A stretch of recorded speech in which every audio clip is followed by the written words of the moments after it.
Can't do anything fun with government. No. Don't you work for the government? Yeah. You're not a fun person. In a way. About that. From fabulous Las Vegas, Nevada, this is Pod Therapy. Real people, real problem, and real therapists. You can submit your questions anonymously at podtherapy.net or email us at podtherapyguys@gmail.com. And now broadcasting from the jerking my chicken, pulling my pork studio. Woo! That's right. We will read anything you pay us to read. That's Nick Jim. can read it. That's Whitney. I'm Nick. It's time for some Pod Therapy. I'm Jim Jobin. Hey, Jim. How you doing? I'm good. Oh, good. Hi, everybody. Thanks for coming in tonight. That's fun. And you dressed up in Excellent. your cargo shorts. I did. Jim's not here. Jim's not here. What? Sorry. I'm shocked. No. Another Jimless episode. It occurs to me right now that we forgot to say that in the Patreon section. Yeah. Maybe they figured it out. I bet they figured it No, I bet out. they did. 2 seconds in. Our listeners are pretty smart. I They're know. pretty You savvy. mentioned the clap. the Yeah. clap. The clap. Yeah. That's why Jim's not here. Got the clap. That has to be an He's, out of context. He's getting some Mention treatment. the clap. Yep. So, so no Jim today, but we're going to push forward and we're going to make best we can. Yeah, we will survive. Barely. Barely. We'll hang see. on. Yeah. Yeah. Or we may not. Or we won't, yeah. We'll see how it goes. I'll tell you something that bothered me this week. How do we Go feel on. about cream cheese on sushi? Oh, love it. I Big know fan. that Jim is our go-to sushi guy. Yeah. But I had some sushi this week, and I like the cream cheese on sushi. You know, it's not authentic. Yeah. No. But I'm not always looking for authenticity. Yeah. So I don't mind the cream cheese on there. I got a roll the other day. It easily had a third of a block of cream This cheese. is where I was about on to the say. I was roll. like, I like a little. I was like, this sometimes. is so. I couldn't finish the roll. I ordered 2 rolls. I ate almost all of both of them, which was not that much. Minus the half block of cream cheese. And I was like, I can't eat anymore. I've eaten so much cream cheese. I mean, it sounds good, but that It would was be good. filling. Yeah, like you can only have a few bites of that, Yeah. I think, before you're done. I wanted 3 pieces, not 8. Yeah. The Japanese lasagna has cream cheese. Oh, it does, on and it. I That's- love that one. That one's really good. This was an amped up version of the Japanese lasagna. Okay. They called it Vegas lasagna. Oh, okay. So it was a baked. What was different? Yeah, it was a baked roll. What'd they add? It had a lot more cream cheese on it. I think that was the main difference. Right, you said already. That's just it. Just My a bad. pound of cream No, cheese. they had part of the cream cheese. They had like cream cheese on top of the roll, Okay. and then they had a lobster mix that was a mixed with salad, cream like- cheese. Yeah, like a lobster cream cheese salad that was mixed on top of it. That was then like baked down into it, and so like they had a gotcha. sheet of cream cheese basically, and they put stuff with more cream cheese on top of that, my and God. put that in the oven. My tummy's and let it bubbling. like bake down. I was like, this is a ridiculous amount of cream cheese. no, Because it was like, it had to have been like a 1/4 inch thick sheet of cream cheese. America. Just set down on top of it before they put the thing with more cream cheese on top of the cream cheese. Okay, I'll eat it. inject it into my veins You're already. not talking me out of this. As I'm saying it, my heart is slowing down. Yeah. He's like, it's a little hard to breathe in here. I try and avoid the cream cheese ones, though, because dairy and I are not friends. Yeah. I still eat it and just torture myself. I think Nick does that with shellfish or something. No, or actually, peanuts or something. no. What do you do that with? It's dairy now. It is dairy now? It is dairy. Welcome to the club. Yeah, it sucks. I'm like, it's so good, though. And then, in hindsight, I'm like, why did it take me so long to figure this out? What is Like, the because I main... feel like I'm a pretty smart guy, but like But not going super. through these symptoms for like 6 years. I'm shocked you're not attuned to your body. What is your main dairy intake? Well, it was mostly milk in the form of lattes. Coffees. Yeah. That is really hard to Oh, change. well, that's... No, you switched to like an oat milk No. or I something. did, and Yeah. and I'm fine now. I love a nice oat But the milk. problem is again, like, why did it take me so long to Right. figure that out? Like, Well, I what think, were your, I mean, what were my without symptoms? I mean, or you can go into detail if you Take a want. guess. I mean, I have a guess from what that's what I'm like, you don't have to share I mean, because I know nobody that wants Nick to know. shit in his last car and had to get a new one. Yes. damn, you're Yeah. right. Probably unrelated. Okay, well, we talked last week about packing and why I pack so much underwear. So, All right, let's put 2 and 2 together.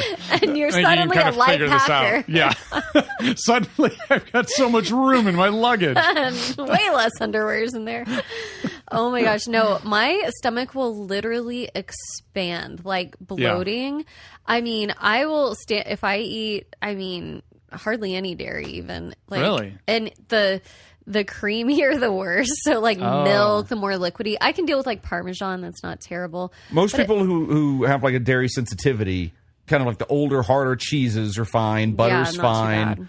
But yeah, Butter's like okay, too. soft cheese, anything cream. Are you like a order a pizza with no cheese type? No, I still Not- eat the fuck. I had pizza last night, and I feel bloated today. I was at the gym earlier. I was like, my trainer's like, "All right, tighten your lower section." I'm like, "I am." You just can't see it because I'm bloated because I ate pizza for dinner.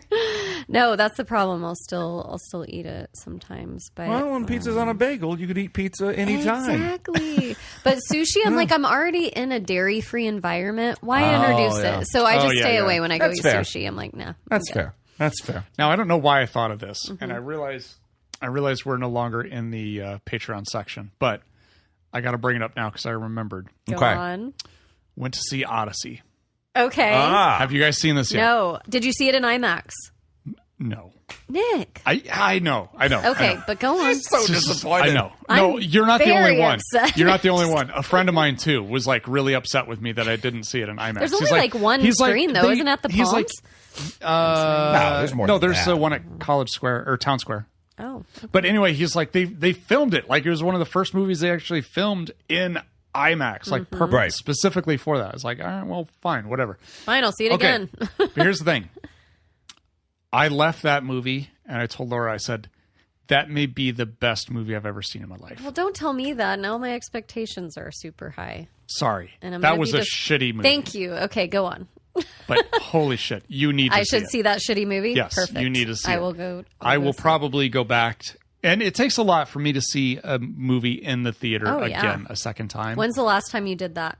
Oh, 95% on the old Rotten Tomato, 97% on the audience score. On the old Rotten Wow, Tomato. that's hard to do. There was some criticism. I think the New York Times film section or whatever, film critics section, they had some weird, stupid critiques about it. That, like one I of just them want to being, find something to hate. Haters. yeah, like one of them being that the language wasn't like accurate or something like that. It wasn't As in long as- Latin? Yeah, I Fuck don't you. It wasn't exactly. in Latin. It's like, well, Great.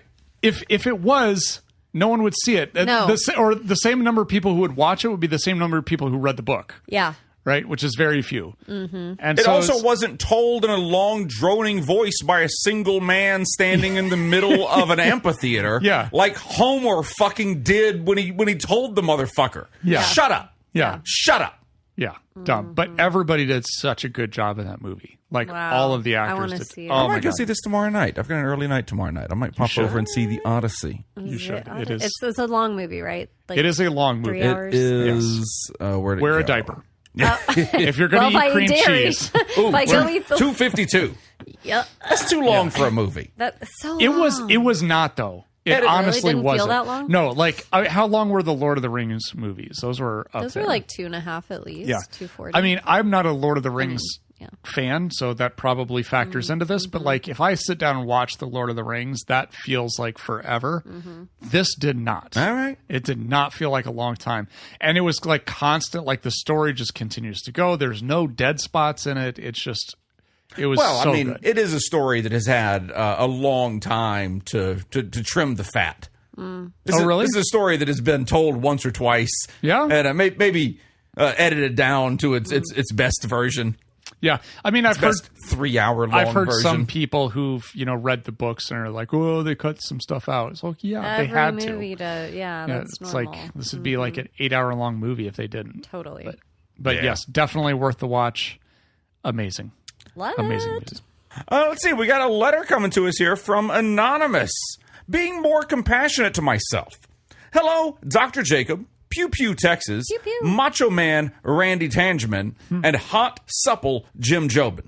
Long-time therapy producer, first-time writer. The short version of my question, how can I work on being more self-compassionate and accepting of my struggles when I've been struggling for a long time and never learned how to be kind to myself in the first place? For background, I think my whole life I've been somewhat more anxious than is typical, and my parents largely modeled coping with emotions by suppressing them, so I grew up without really understanding what to do with big feelings. I also had undiagnosed ADHD, and my primary memory of K through 12 schooling was hearing from teachers that I wasn't trying hard enough, quote unquote. So I started constantly beating myself up for being a failure. Fast forward to adulthood. I spent several years as a firefighter and EMT. Surprise, surprise. I saw some shit. I became more and more anxious both in and out of work, and after some particularly tough calls, I started having occasional panic attacks and flashbacks while not really understanding what was going on in my head. The pandemic only made things worse. Well, you're the only one that happened to. Yeah. Everybody Sorry else for you. had a barrel of monkeys. We're doing great. Yep. No, I'm kidding, of course, Ryder. The pandemic only made things worse, and I started working fewer shifts while also drinking more frequently on nights I didn't work, which in hindsight was self-medication to quell the anxiety in order to sleep. At the end of 2020, my brain had finally had enough, and I started having crippling panic attacks at night and into the morning, which basically put my entire life on hold. I left first response work, got into therapy, started listening to y'all, and have been on a wild journey of learning how to not just squish down all of my emotions until I implode. I've come such a long way, gained so much in terms of emotional understanding and healthy coping with what happens inside the brain I have, and I've outwardly accomplished a lot, like finishing my bachelor's degree. Finding my bachelor's degree? Where did you Jim last would see have it? to find his, but that's different. Like finishing my said it bachelor's right degree here. and getting a master's, starting a successful side business, and working my way into a leadership role in my career. Shout out to Ritalin for the assist. Yeah. Still, though, I often go through periods where my anxiety symptoms put up a real fight against my medication and coping skills, and I feel like I miss out on a lot of life because of it. I then beat myself up in large part because I've been struggling for so long, which just amplifies the anxiety, and I get stuck in a self-defeating loop. I hear that a good way to respond is with self-compassion, but I feel so lost when it comes to actually putting that into practice. I'm great at offering compassion to others, but when I try to apply that to myself, it's as though I have an emotional wall that blocks compassionate words and gestures from myself. Would love to hear any thoughts that you all have. Thank you for all you do. This podcast has been instrumental to my mental health and my life changing for the better. That's anonymous. Pronouns he and him. Oh, thanks for writing in. Mm-hmm. I think Just a quick little note. just a little note. Just a little blurb. I don't think you're alone in the challenge. I hear this a lot in clients that I work with. The challenge when we talk about that negative self-talk and trying to shift that into positive, how it just feels overwhelming. It does feel like a wall that won't break down or you can't get over. And it feels, what I'll hear is inauthentic. Well, I don't really mean it. So why am I going to say these nice things to myself if I don't really believe it? So I want to just start off by saying that's a very relatable spot you're in, Ryder, and a really big challenge. I mean, I have some thoughts to it, but did you have anything before I dive in? Just real quick. Yeah. Because I can 100% relate to this, a lot of this stuff that the writer kind of talks about. As far as growing up and just kind of how how emotions were modeled to you and how you learned all of that. But then the thing of having compassion for everyone else and not having it for yourself, totally get that. And I know this is going to upset some people in this room, but I'll talk about golf for a second.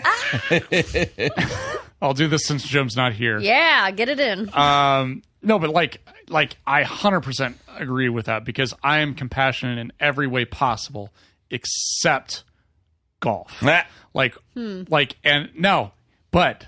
I've turned a corner. Ooh. Okay. I've been doing this for about 2 months now, and it's working fucking amazing. Let's hear it. Frisbee golf. No. I stopped playing golf. I stopped playing. No, they already left their EMT job. Yeah.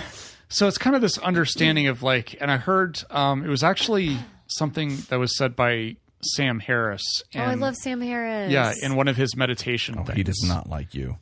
How dare you? How He dare him? he texted me about you. Yeah. Yeah. I would listen to you guys all the time, but That Person, that bitch cute, Whitney. that Texan's on there. I'm a real bitch. but no, just kind of this. Pod therapy. This I start seeing. That's what Sam Harris said, not me. Yeah. Pot This is, He's very rude. there. What? just this idea of looking at things as challenges and not something personal about myself. So like this, it's hard to describe, but it's kind of like, okay, like you can't expect to go through life with no challenges. Right. You could make the argument that that's really all life is just a series of problems or a series of challenges and you constantly overcoming them. And then as soon as you overcome one, then you just... There'll be another one. It's guaranteed. The next one. Yeah. And then that's just how it is. And it can't be any other way. Right. Yeah. And so when you understand it from that context, then you kind of start looking at it like, okay, it's not really about me.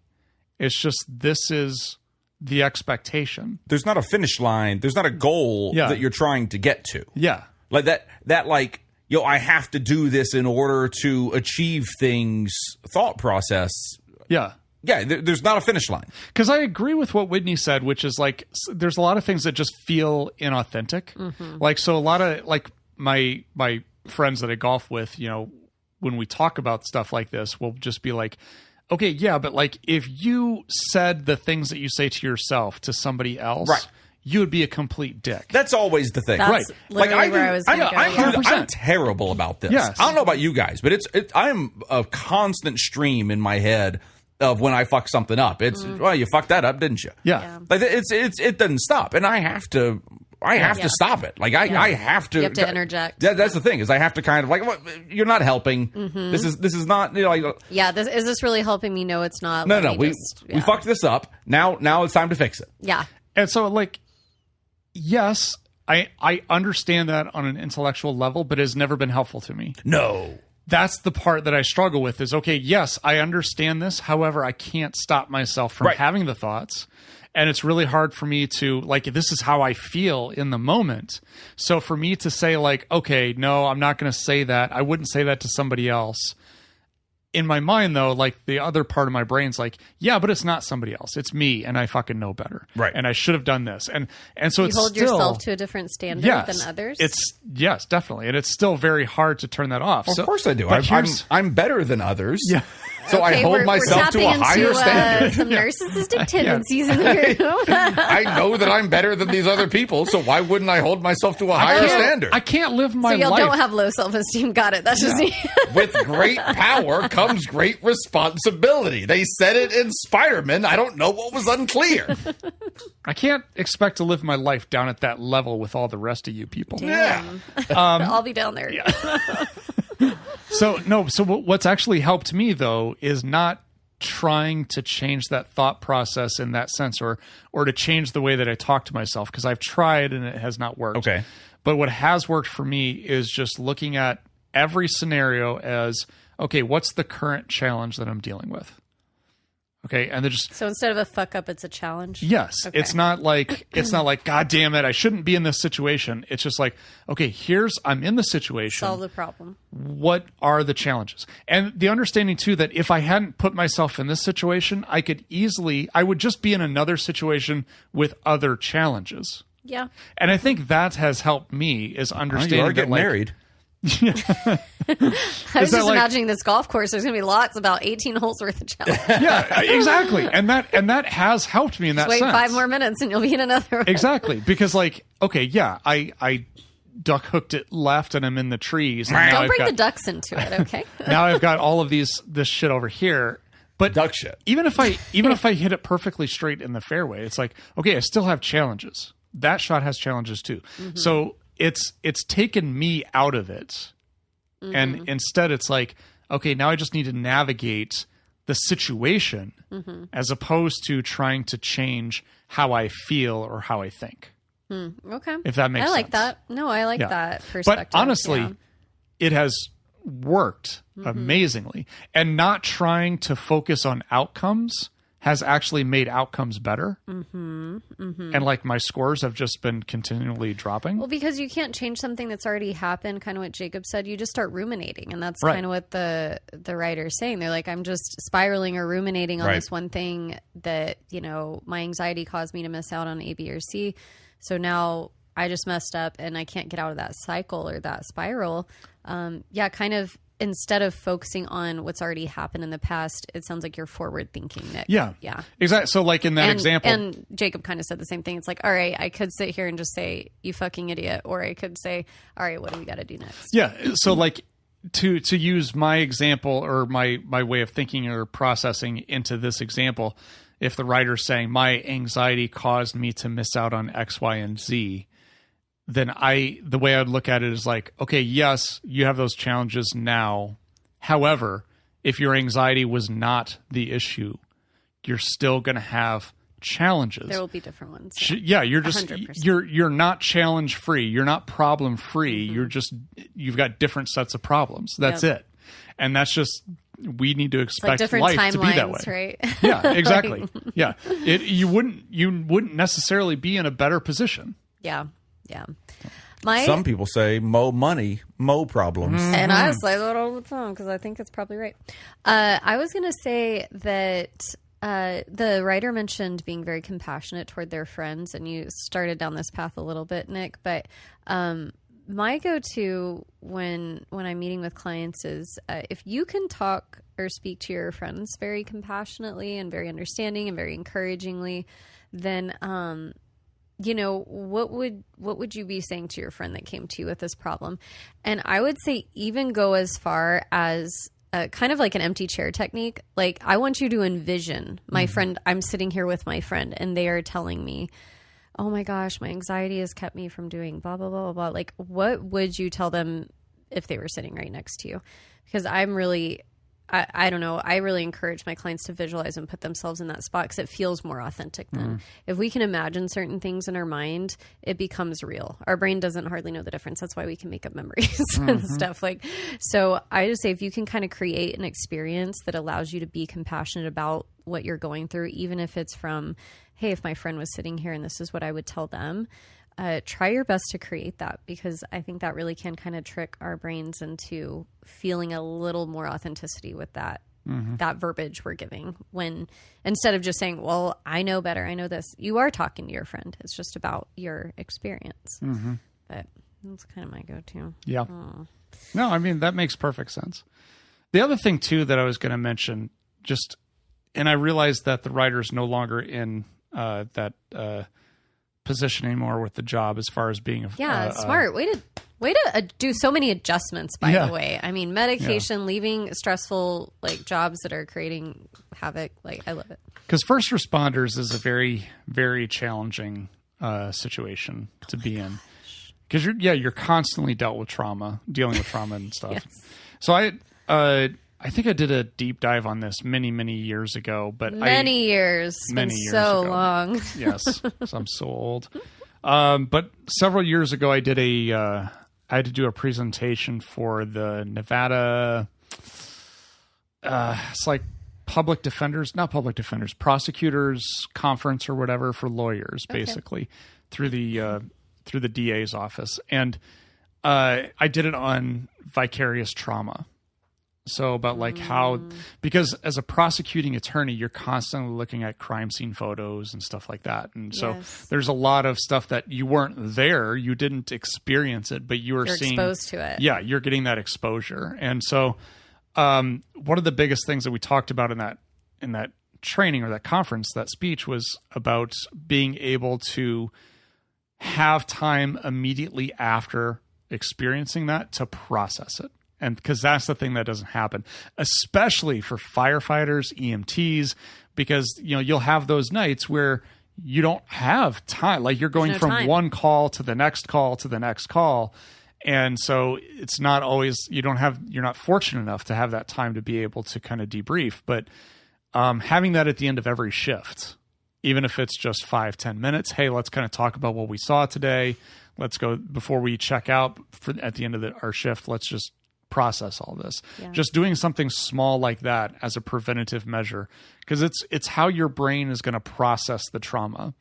And it's kind of like, I guess an analogy would be like, if you've ever had, I don't know what your desk at work looks like, Whitney. I'm guessing yours is very neat and organized. Right now it is. Yeah, Okay. It's pretty neat. Mine's a shit show. Okay. But I have noticed that if I actually plan time 5 minutes at the end of every day Yes. to put stuff away on my desk, how big of an impact that has on my mentality and my I do that in my car too. I try and grab anything I can every time I go back home. Yeah. And just take it inside. I'm like, I don't want shit building up in my car. Yeah, I don't like having shit Yeah. in my car. well, it's like Peter's the worst. There'll be shit all over that. Peter car. is the worst. He is. hashtag save Peter. He also leaves shit in his car. Yeah. But like In addition to being the worst. Peter. being able to kind of clear your desk is a way of clearing your mind and processing. And it's kind of the same thing at the end of your shift as a first responder. It's a good analogy, Nick. Yeah, Nick's analogy. clean off your desk, clean off your mental desk. Nick's analogies. So thank you. Yeah. Thank you. I love them. Because, yeah, if you don't, then it gets piled up and then you're overwhelmed and it causes anxiety. It causes all these emotions. And that's where the trauma comes back. A lot of trauma from a because messy you just desk. continue. Yeah, every time you look at your desk, you're Another seeing sticky this- note. Yep, exactly. Another paper. So I don't know. Hopefully that helps. Yeah. Also, But as yeah. far as missing out on things in life, there's not that much going on. I mean, You're not missing that much. You're doing fine. well, yeah, or just again going into the acceptance, like Nick said, this is something I think about a lot. You know, traveling a lot when we were younger. Sometimes I think back on like, oh, those were like earning years. We could have been saving more money, or we could have been investing, or we could have, done A, B, C, D, E, Right. like all these things.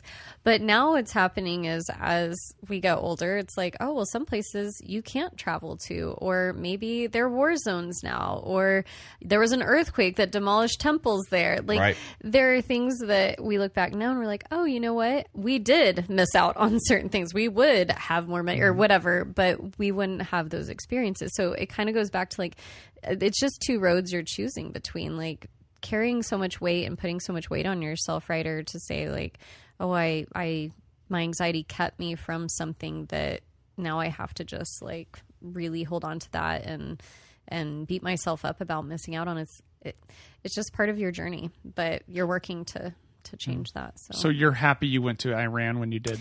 Yeah.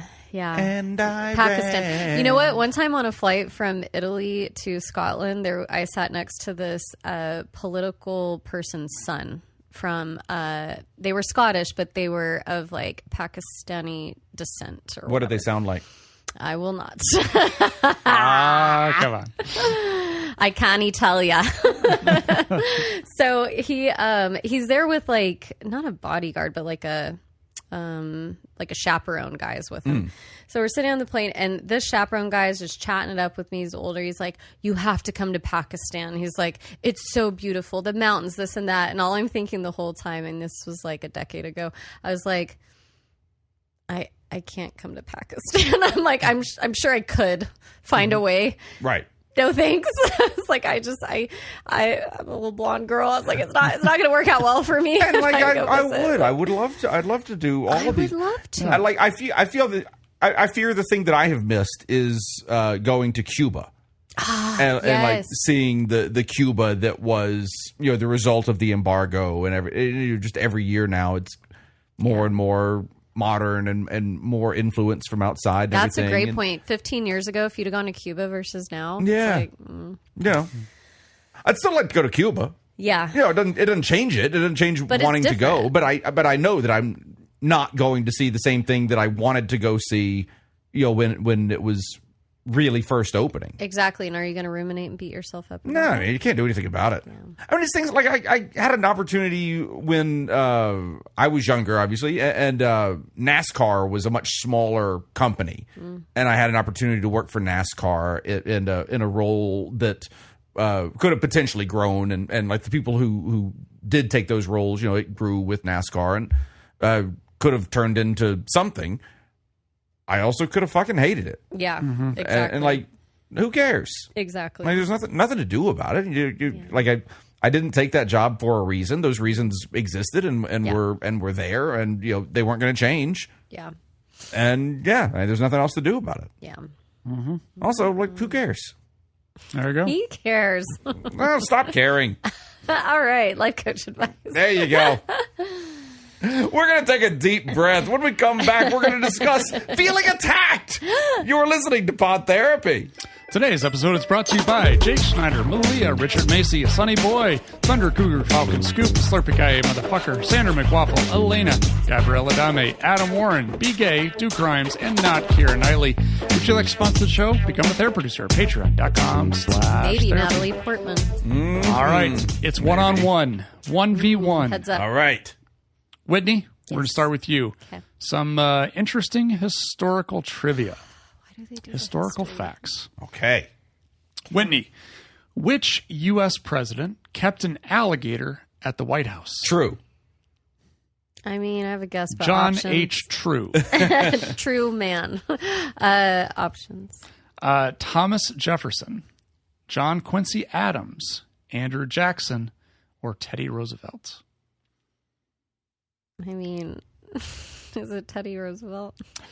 It's No. not. It feels like it wants I to know. be Teddy I was like, I Roosevelt. know that's the red hair. I mean, I'm going to say Andrew Jackson. Okay, that's a point for Nick. Ooh. John Quincy Adams. There you go. Okay. Interesting. Jacob, what was the primary cause of the Great Molasses Flood of 1919? Oh, Ooh. that is an easy one. There Molasses. was too much molasses. A lot of molasses was the cause of that Would you flood. say there was a flooding of molasses? A virtual flooding of molasses. Was it A, failed military experiment, B, a natural disaster? I don't know how that would be the Got to case. be an overturned truck or something. C, Natural molasses deposit. It's like sloths attacking. oh, in Iowa, we had molasses rain all the time. What? Heavy molasses Yeah, yeah. rain. Yeah. Oh. Yeah. Yeah. C, an industrial storage tank failure, or D, a sabotage attack. Yes. I weirdly knew this already. It is C. It's got to be It C. is C. I Yeah. was like, the truck spilled or something. Yeah, exactly. I see how this goes. Whitney, Yeah. Raining molasses. Molasses. during World War II, That's how they get kettle corn. Sorry, go on. during World War II, what Okay. unusual object did the British disguise as explosives? Options. Cabbages, chocolate bars, playing cards, or bars of soap? Oh. Repeat them again. This World War II. Cabbages, chocolate bars, playing cards, or bars of soap? Soap. Soap is No. a good guess. I like Soap soap. is I a like Like, good what soap. would they have needed? I feel like That's the thing. I'm like, I'm picturing kind of guerrilla warfare. The Axis powers moving through, the Allied kind of tactfully retreating. What was cards? cabbage, cards? cabbage is also. What else? Playing cards. Cabbage. And chocolate. Chocolate And bars. Let's go chocolate.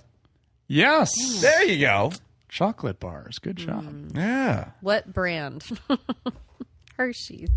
Was What Hershey's brand did even they a have? thing? Probably Cadbury, right? Oh, That's what they're- Cadbury's. Yeah. It was an British. earlier. It was actually an earlier version of the 100 grand bars. It was a German version of the 100 grand bars. okay. Yeah. Yeah. It was just Perfect. called 90 grand. Nine. Like 90s trivia. We believe whatever Jacob says. 9 grand. 9. All right, Jacob, last one. Which ancient civilization invented concrete and that has lasted over 2,000 years? The Romans. Yes. Yeah. Wow, Jacob's killing the history one, I'm sure. Well, he's a concrete connoisseur. I'm a big concrete big fan. concrete Yeah. guy. Yeah. Gotcha. Not the ice cream concrete. No. Oh, okay. No, we saw a where were we? In Portugal last year. We visited Portugal last year, and one of the cities we went to had a bridge that had been built by the Romans. Oh, That was still like in daily use. wow. It wasn't. They didn't drive on it in this city, but it was like. Oh wait, maybe But they you did. could go on it. It was definitely a walking bridge. I think maybe just the driving actually was just closed while we were there. I think they were working on something So it was just a walking bridge while we were there. Gotcha. I think it might have been something like that. But it was still definitely like a concrete, a usable, like in use bridge. It wasn't just an old thing that was sitting over there. They were like, the Romans built that. They were like, no, this thing that we're walking on. This old thing's still hanging around. Yeah. This thing that we use to walk to our house from the place that we work. Yeah. The Romans, I guess, built that. Wow. That's awesome. So why don't roads last that long now? Because the man. In Vegas, they like to That's redo right. them every other year. Oh. You get a new asphalt. New asphalt. Yep. Putting the ass in pod therapy. Yeah. That's what Whitney does. I'm doing great, guys. I feel attacked from Anonymous. And you should. For a few years now, my wife and I have been separately going to therapy. Recently, I changed therapists as mine was leaving the profession. I would say both my wife and I have remapped up what we are working on in our sessions. I have been trying to use the things I have learned in mine to communicate better. I've been using things like I feel statements, but I have been told by my wife I'm using them wrong, and they are still coming across as accusatory. You ready to get married, Nick? Well, I feel that you're using I feel statements incorrectly. You're wrong. I feel attacked by your attacking my I feel By your statements. feelings. This could go on forever. I like great. this so much. Yeah. I'm sorry, writer, but your pain is causing me joy. That's why we do it. My wife's therapist is working with her to step back from doing things that I should be taking care of as an adult, like figuring out what things need to be done around the house and not being the one that plans everything. My wife keeps using the phrase, "This is above my pay grade. Talk to your therapist about that." And this is not my job. I know I rely on her too much, but she also relies on me a lot, and I don't feel like she is making any changes to step back her reliance on me while I'm expected to basically never use her to help me get things done.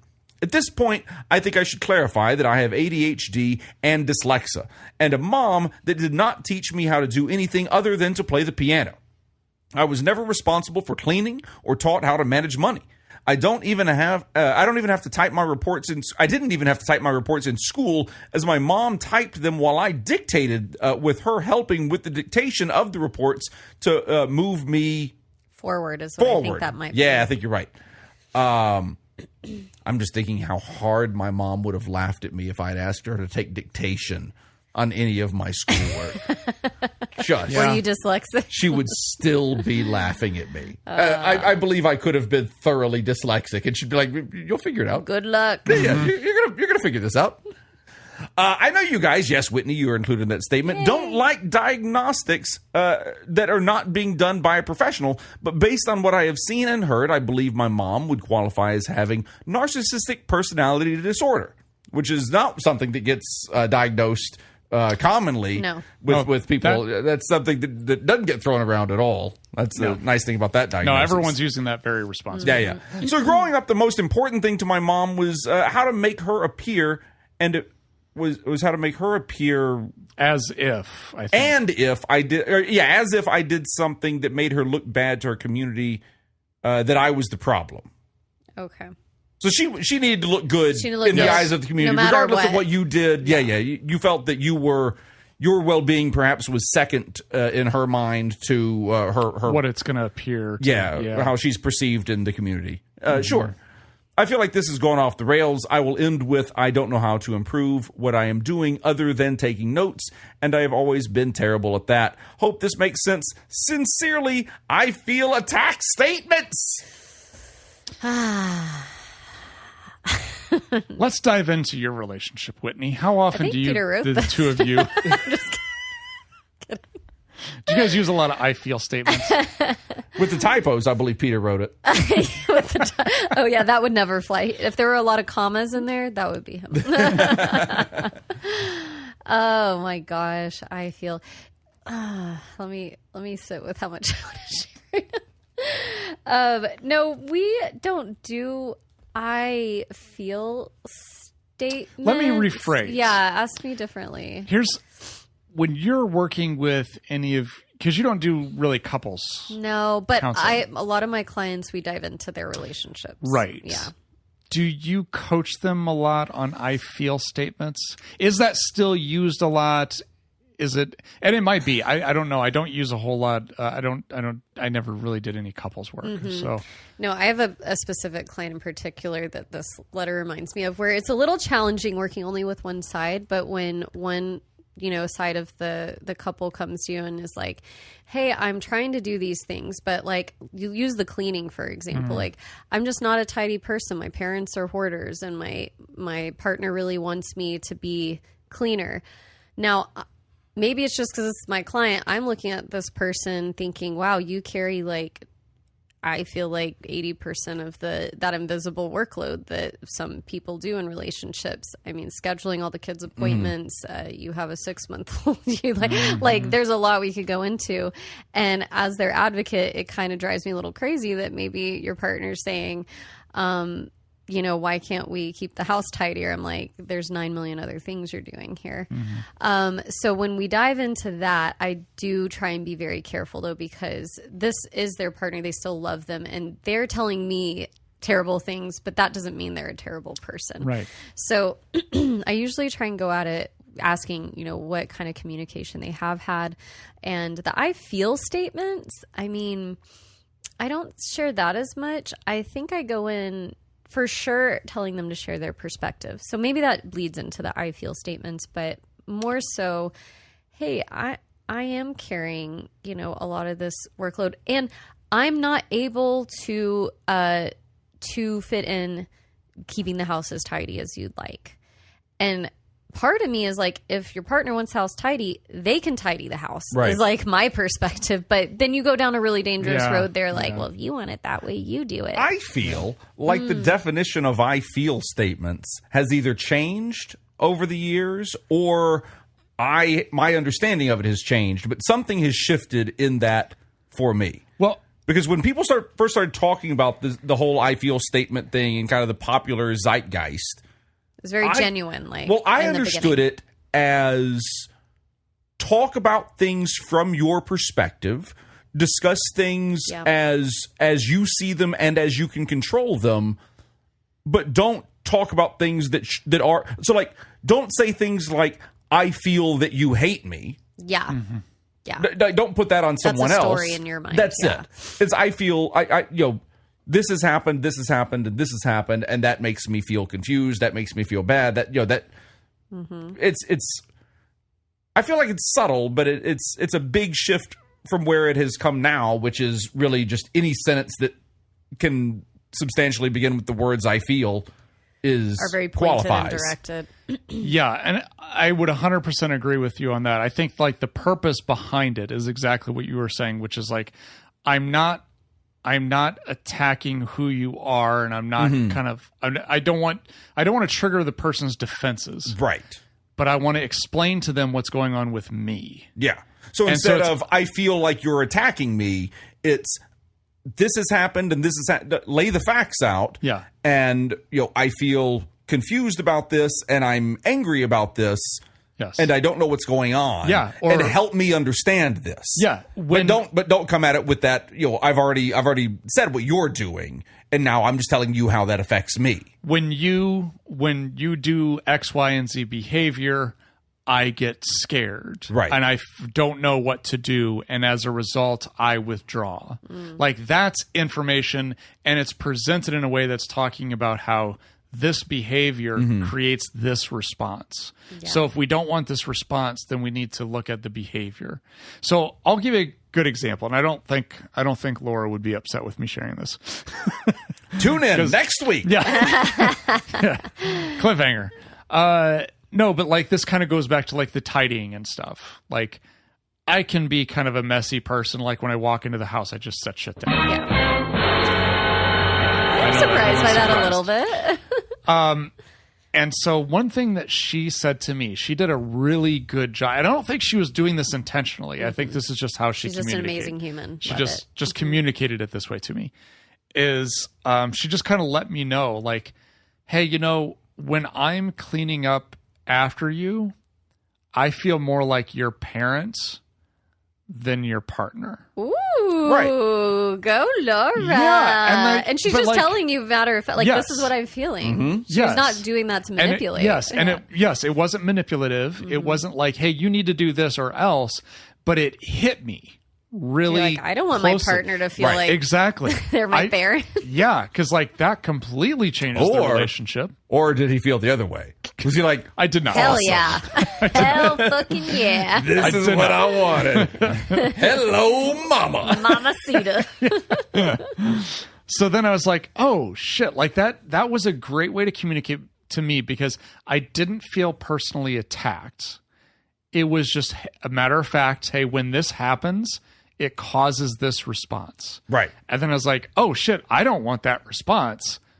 I need to do a better job of taking care of this. This is in my control. I cannot put my stuff down right at the door. Yeah. And then so like that, it wasn't an I feel statement, but it was accomplishing the same thing. So like there's a number of different ways. Because I agree, like the I feel kind of became part of the zeitgeist, as you had said, and then it became a tool for mockery and like manipulation, and it just kind of spun out. I feel like TV shows and movies kind of ran away with it a little, and it most of the time when TVs and movies get a hold of therapy, they don't make it better.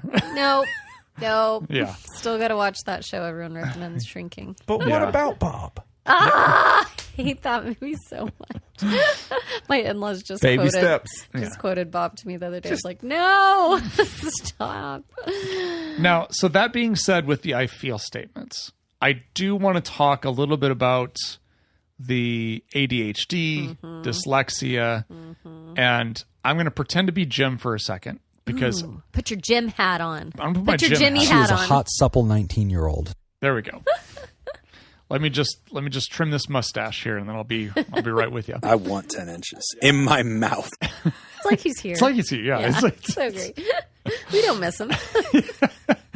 so here's what I think Jim would say, and if he is listening, Your father's dick has been in me. Oh, that's exactly what he would say. How'd you know, Nick?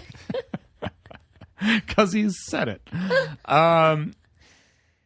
Yes, ADHD. you have ADHD. Yes, you have dyslexia, and yes, both of those pose significant challenges to your way of life and your overall functioning. However, it is not a get out of jail free card. Thank you. Yes. You are still going to have to do things. You're going to have to. That doesn't mean that you don't do things. It means that you have to find new ways of doing things that make you productive, and you have to navigate around this in a way that other people may not have to navigate around. Okay, but you still have responsibilities, and I think that may be. It's more work for you to do. It's not fair, but it is more work for you to do. Correct. That's a good point. It sucks, and that's kind of where we're at with it. Now, if your spouse is on board and saying, hey, like, I want to get better at doing these responsibilities, can you help me in these ways? You know, like giving somebody a responsibility of like, can you, I don't know, hold me accountable, or can you assist me with blah, blah, blah? Or if I drop the ball on something, can you approach me this way about it? Like all of those are ways that your spouse can help and assist, but having those issues doesn't mean that you just got to, and not to say that you're doing this, but it kind of sounds like this a little bit in the letter, just being like, okay, well, I have this problem, so you're going to have to do this. That's it. It can be like, hold me accountable for this. If I say that I'm going to do X, Y, Z, feel free to hold me accountable to doing X, Y, Z. Yeah. But it can't be if I say I'm going to do X, Y, Z and I just don't do it. You just have to let me off the hook. Right. And here's the thing. You want it this way. You may not see it now, but you want it this way.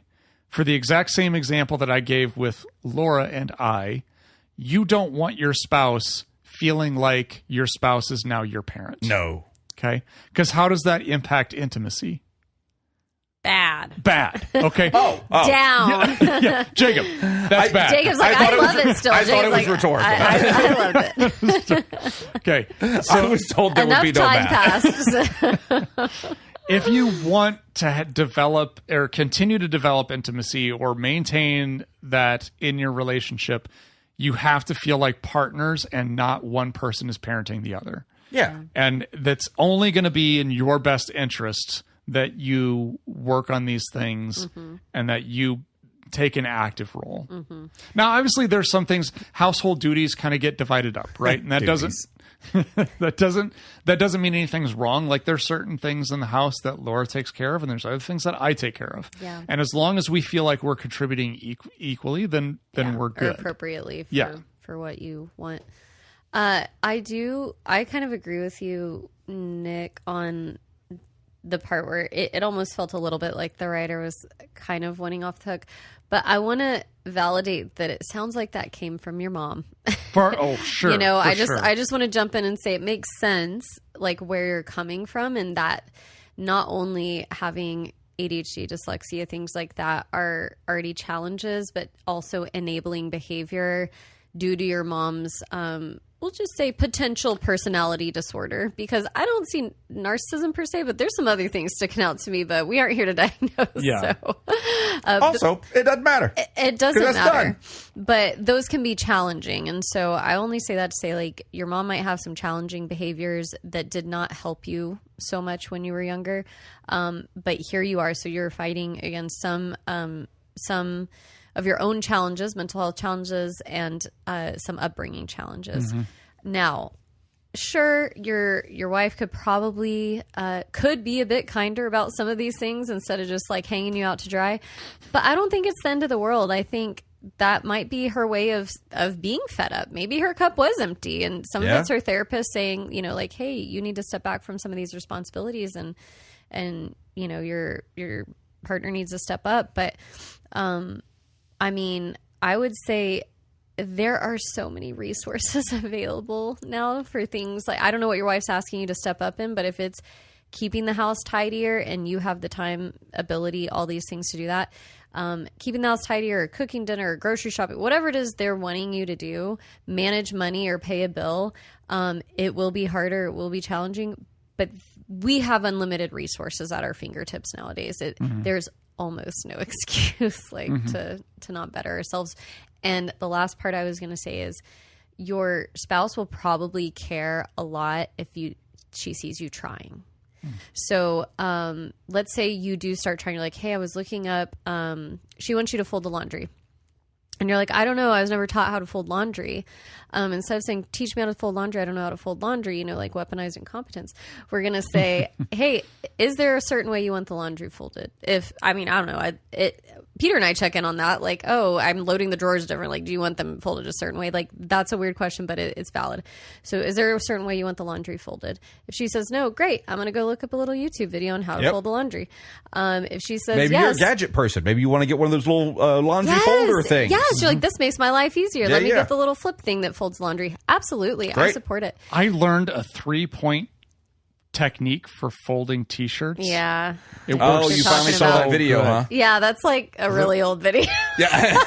Yeah, fuck you both. I'm really proud of this. I thought Jacob said that because I immediately thought of those videos. I was like, those went around like a decade ago. Oh, that's not new at all. I was like, yeah, you like fold it over and grab it and pull it through, and then it's like folded.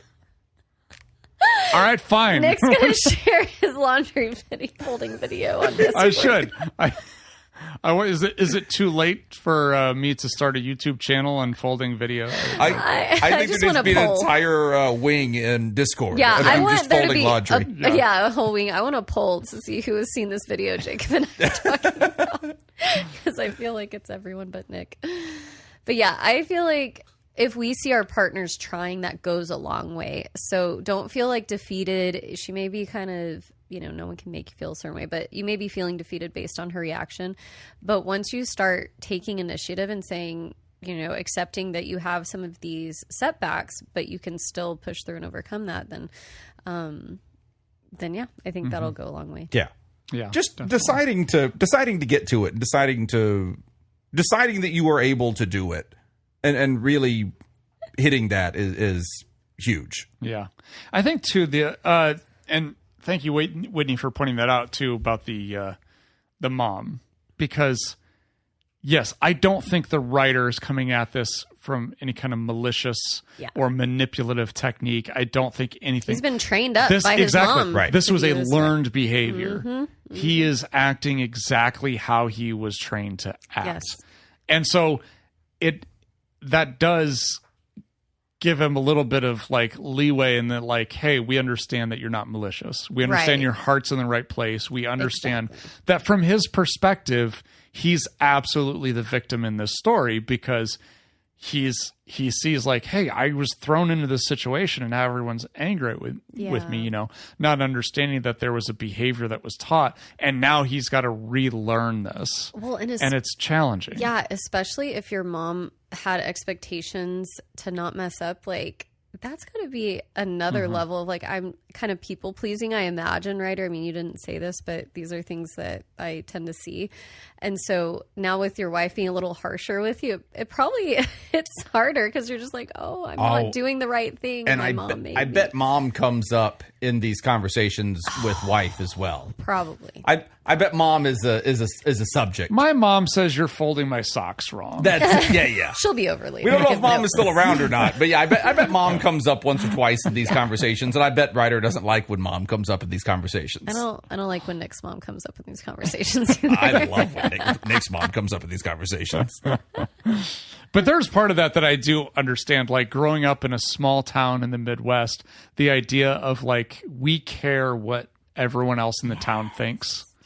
Like, you can't act this way because everyone's going to think that. Will reflect on me as your parent. Right, exactly. I didn't raise my kid to be this way. It's like, people are going to think I'm a garbage parent. And Yes.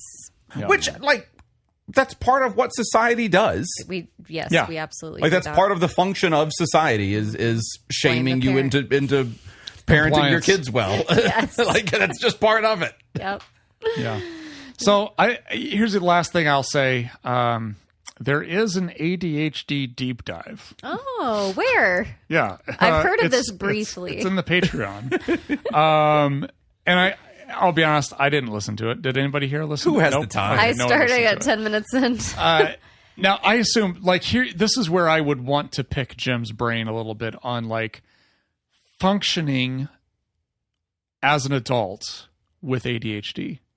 Because obviously medication helps a lot. And I don't Yeah, even- they didn't mention being medicated, and Yeah. not that I'm telling you to, but that would be something worth pointing. But even like, I remember we had Jim's mom on an episode once, and she even talked about like how she parented Jim. Oh, yeah. Once she learned that he had ADHD, and like for her, she realized very quickly that touch was important.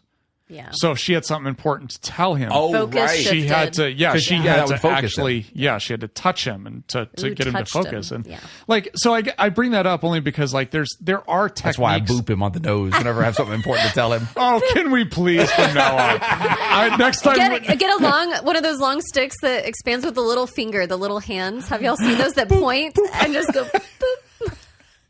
Boop, Jim. He's not going to listen Ben, to this, so boop. I think Come here, Jim. Over here. I'll boop you.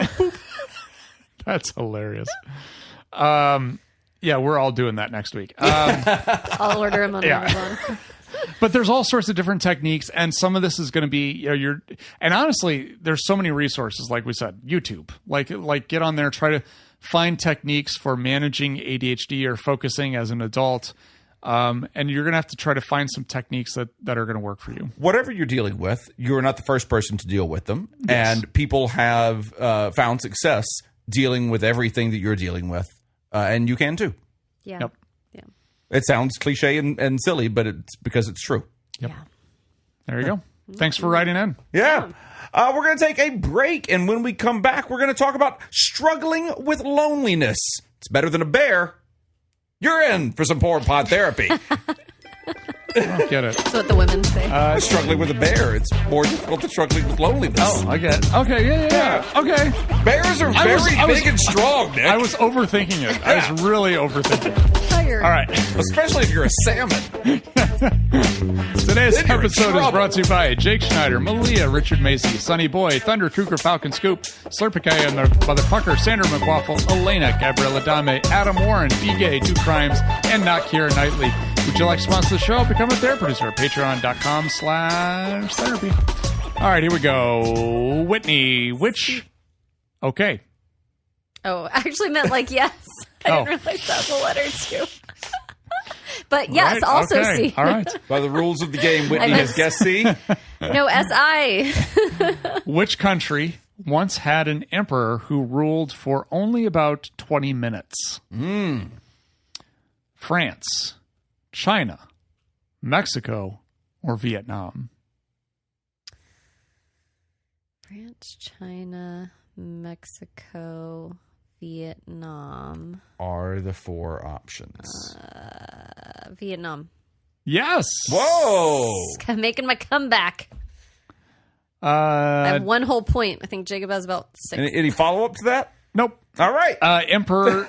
Well, you're going to make me pronounce this, aren't you?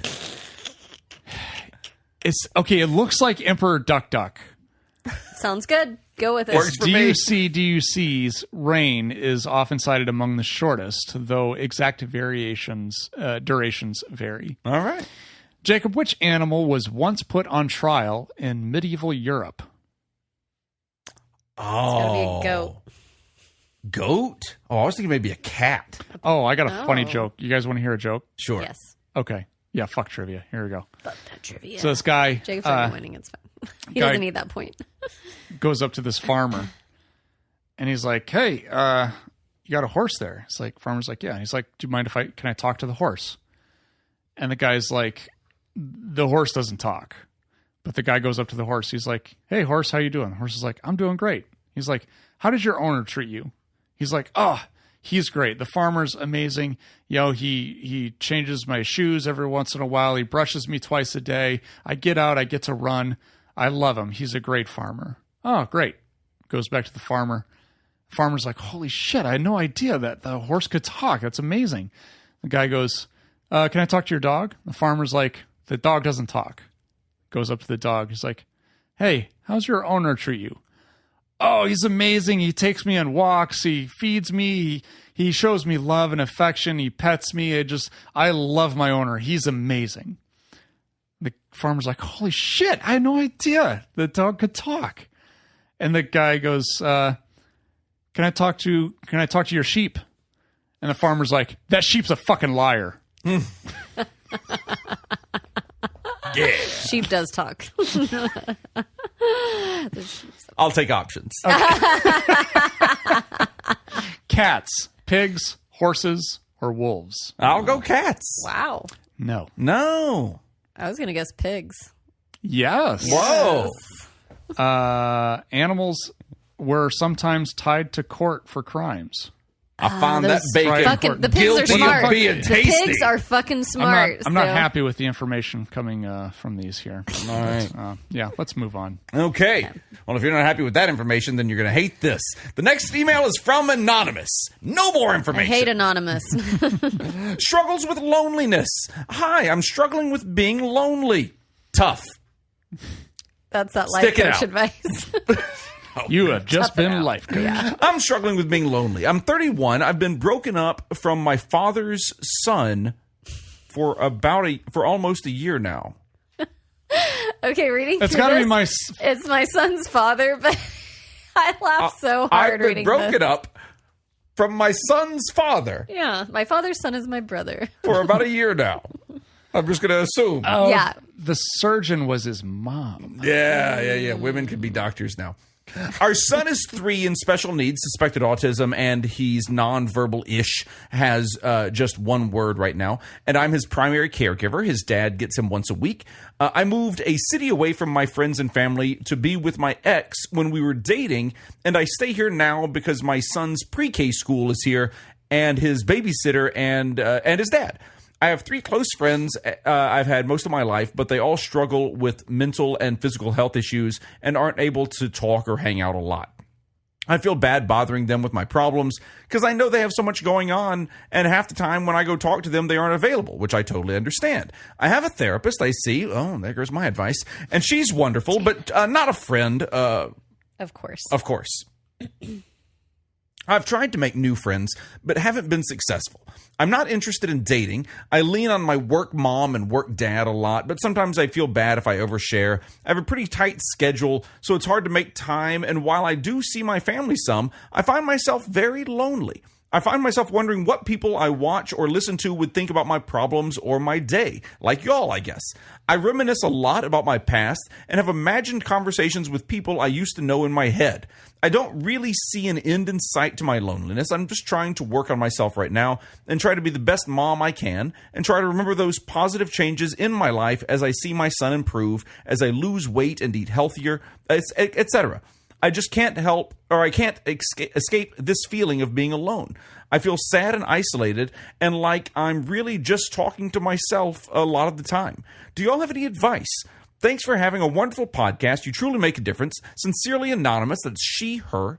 P.S. If possible, save this for when Whitney is going to be on. I really like her advice. I'm here. I'm sorry, Anonymous. That's all the time we have for this episode. I'm sorry. And this was Whitney's last episode of the month. We're going to get to it next week, though. So, Bye. have a good evening. Oh my gosh, loneliness at 31. That's a lot.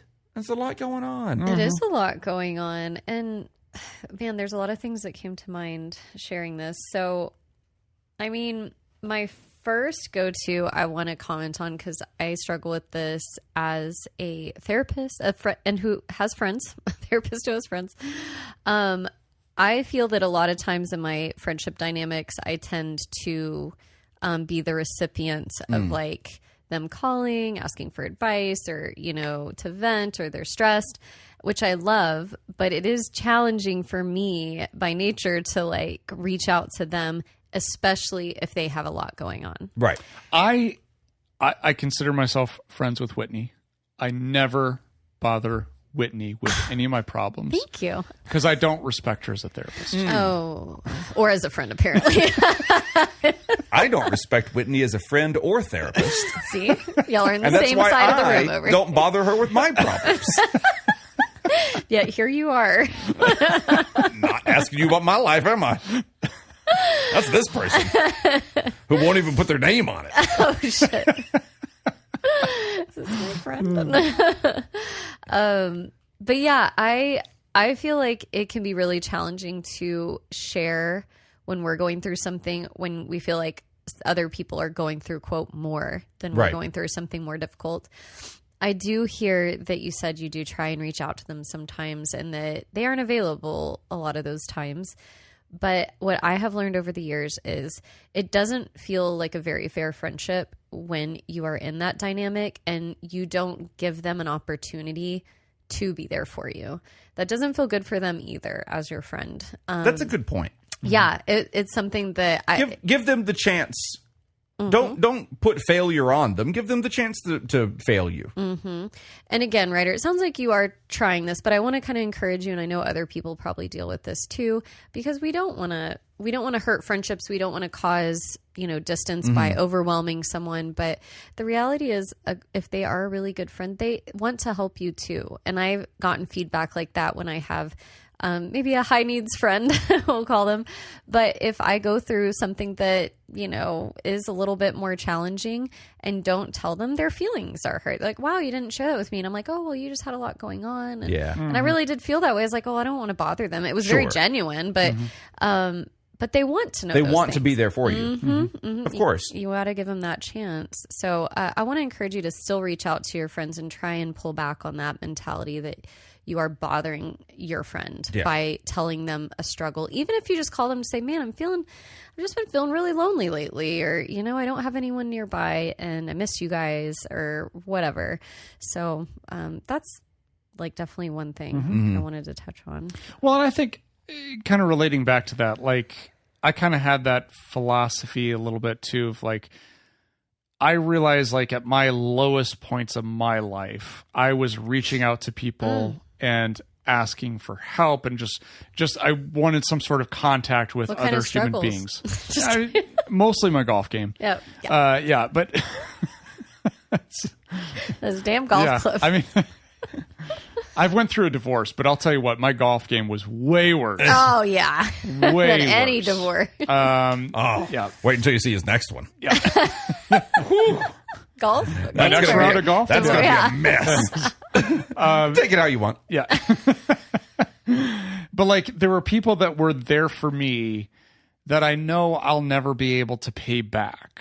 Yeah. So I kind of had the philosophy of, okay, then I'll pay it forward. Right. So if someone that. reaches out to me, then I want to be there for them in the same way that my friends were there for me, so on and so forth. So I kind of looked at it from the same perspective of like, don't deny me the opportunity to pay my debts, Yeah. if that makes sense. Yeah, it just feels balanced. Yeah. And if they don't have anything going on, then like good for them, or they're managing fine. They really don't need anyone to talk to. But yeah, kind of what we were just saying. Yeah. I don't want to Also- rob them of that. You don't have to call when you have problems.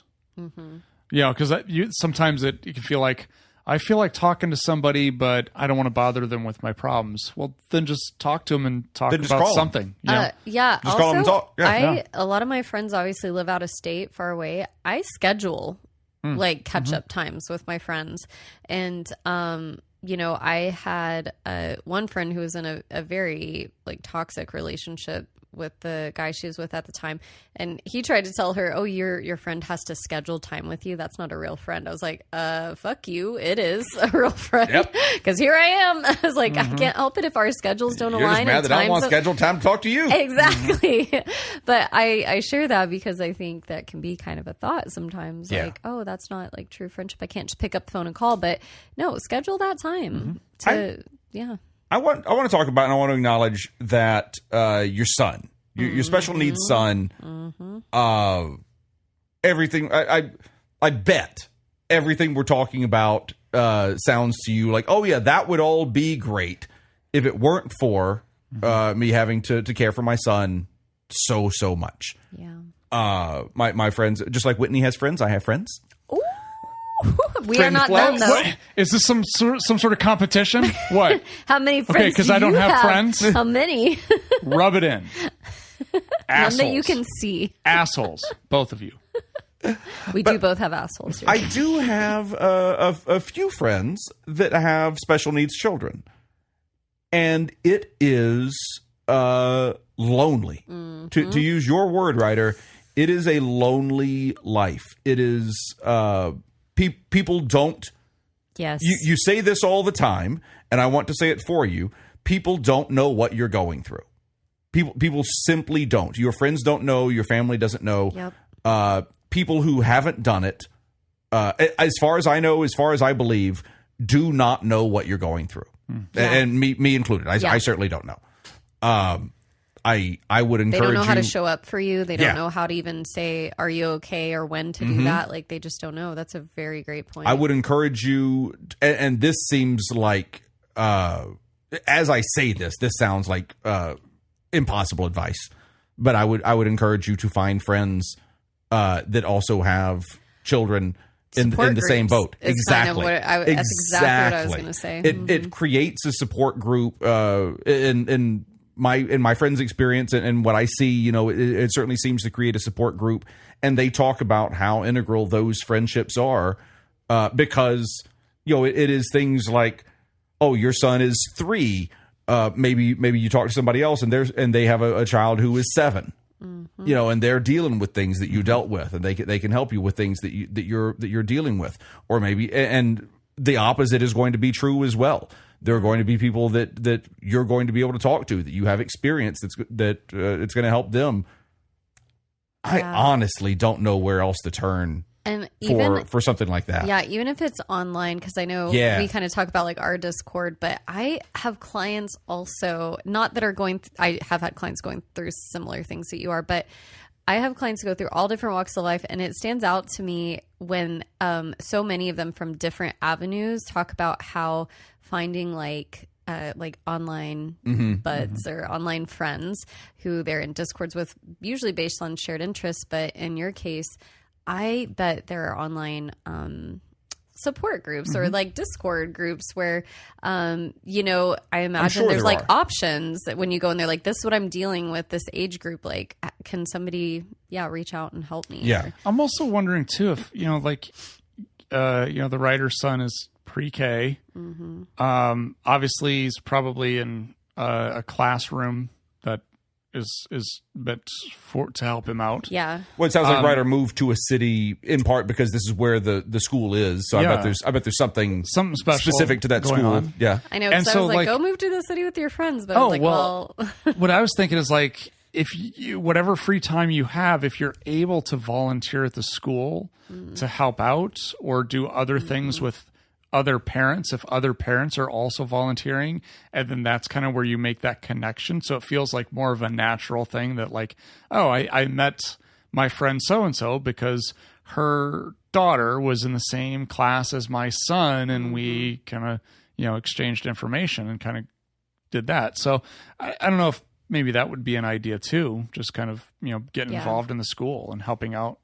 that way. I know. One of my initial thoughts kind of was, can you move to a place where your friends are?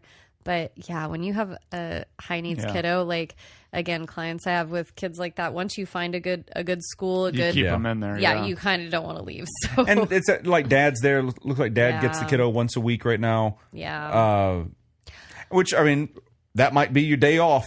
That might be your day where you do have the opportunity to go hang out with some, an adult friend. yeah. Well, they can't find the adult friends. That's a problem, Jake. Right.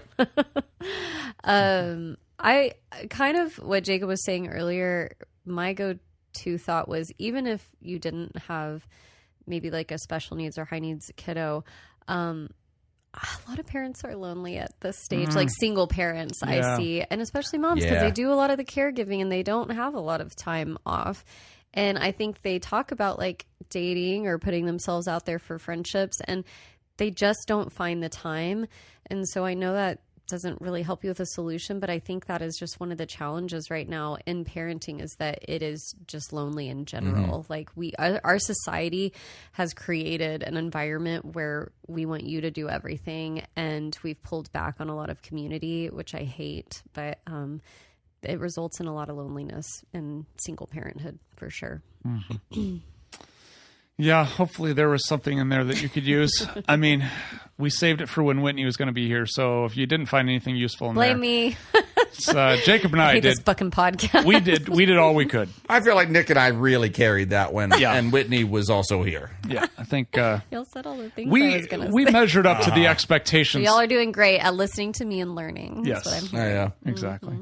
Nick and I have successfully lowered expectations enough Yes. so that when we say something that sounds good, people go, "Oh, Yeah, look at them." I didn't expect that from Nick. No. That was- They mentioned the work mom and work dad. I feel like that. Do y'all know what that is? yes. Oh, sure. 'Cause, Okay. yeah, I got a coworker that Laura refers to as my work wife.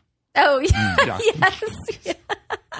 You talk to her every day about work. I feel like I am quickly. Becoming the work dad. Yeah. Yeah. I don't see love that. it. No. Like new acrobats and Not- stuff like that. Not work grandpa? I mean, it's on its way too.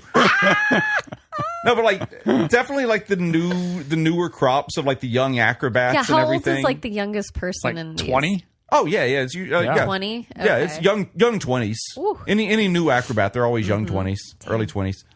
Babies. Yeah, it's always like, oh, right. And they do inevitably They like seem like your peer to you, but to them, they're like, that's you're it. old. That's the shocker. Yeah. That really is the shock. When I talk to them in one, like, oh yeah, well, I'm talking to you like we are coworkers and we know the same things and we understand the same things, and they respond to me as someone who is Sir. like, yeah, or like, giving those vibes. no, I had never thought about it. Oh, yeah, like, Yeah. it's a lot. You're so wise. yeah, I'm like, oh god, You're like, wait, no, just reminisce with me. For no, a minute. I was just saying this is dumb. You should go talk to Jacob. He was born in the 1900s. Yeah. I have a shirt that says that. I got to wear it next week. Yeah. Oh my gosh, the 1900s. But yeah, the work mom, work dad. And I think your instinct to kind of keep personal and professional separate in some regard, I think it's fine. Like, I think it's fine to talk to people about your personal life at home. I would just suggests or remember that you are at work, and that like when those lines start getting too crossed, it can get messy and weird. You have to really trust them or be That's friends, it. and that's hard to That's do. it. So you'd have to navigate that. Yeah. Like it's not something. I'm not saying don't do it, but just be aware of it. And yeah, I think I'm saying your instinct is correct. Yeah. Your instinct to keep some kind of line of demarcation there, I think, is a good thing to have. Yeah. Very good. Thanks for writing in. Well, we're going to take another break. When we come back, we're going to wrap up the show. You're listening to Pod Therapy. Today's episode is brought to you by Jake Snyder, Malia, Richard Macy, Sonny Boy, Thunder Cougar, Falcon Scoop, Serpicaye, Motherfucker, Sandra McWaffle, Elena, Gabrielle Adame, Adam Warren, B Gay, Do Crimes, and not Kira Knightley. And if you'd like to sponsor the show, become a therapy producer at patreon.com/therapy. As we wrap up the show, we want to remind you that if you sign up at patreon.com/therapy, you get the extended show ad-free a day early, as well as our live chat Discord community and our weekly deep dives interviews, weekly, sure, and skill shares, research, roundups, and rants. What's going on? Anybody got anything? Any rants? Any rants? Want to rant on anything? No, I'm good. All right. Yeah, thank you. We do not have any new Patreons to thank this week. Oh, you can fix that next week, guys. Yeah, Yes. fix it. We Yes. did get the studio named, though. So.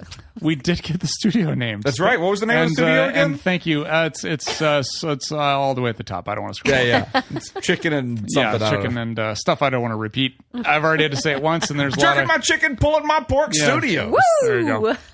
I'm not leaving that drop there. We'd like to thank our benevolent, revered, generous, and PodTherapy diehard who loves you all so much they give till it hurts. Our therapy partner, Pickett. And we especially want to thank our bosses, the mysterious and shrouded Illuminati members of the fan club, the Therapy Producers. Thank you to Jake Schneider, Malia, Robert Brownie Jr. Mintz, Smitty Scoop, Richard fucking Macy, Judy Schneider, Malia, Richard, Leon Kassab, Carolyn Albert, Kevin Chamberlain, Tess Miller, Dan Martin, Sammy Scoop, Serpicaye motherfucker, Ben Stanley, Slap in Your Face, Sarah Smith, Adam Hathaway, Byler T, Mike Helm, Oscar Swanrose, Paris, A Sunny Boy, Darren Cunningham, Lib, Sandra McWaffle, Team Monaco, Thunder Cougar, Falcon Scoop, Hey Yo, Hannah Marie, Andrew Langmead, Emma, Tonka and Pony Soprano, Elena, Brady Malachuk, Chick Felicio, Gabrielle Adame, Sean Sutherland, Max the Ginger Scoop, Chad Mag, Adam Warren, Inca LaPrince, Sam Cohn, BK, Do Crimes, Ellie O'Dare, Not Keira Knightley, Amy Aardvark, Edgar Allan Ho, and Dale the King. And thanks to Myra. Malia got thanked twice. Oh. Thank you. Good catch. Yeah. And if you would like to hear this episode uncut and unedited, And why wouldn't you? and enjoy our spontaneous side projects, go to patreon.com/therapy. And thank you for supporting mental health. That is all the time we've got for this week's session. We want to thank our landlords, the Ice Cream Social Podcast, and thanks to those of you who contributed to our show today. We really appreciate it. Remember, Pod Therapy isn't something that you should keep all to yourself. Share when you do. It's at PodTherapyGuys on Instagram, Threads, and Twitter. It's at PodTherapy on Facebook. And don't forget about all the extra goodies at patreon.com/therapy. And if you want to submit a question to the show, you can ask anonymously at podtherapy.net, email us at podtherapyguys@gmail.com, or click the link in the episode description to be taken to our anonymous Google form. I'm Nick. I'm Whitney. I'm Dr. Jacob. Thanks, and we'll see you for your appointment next week.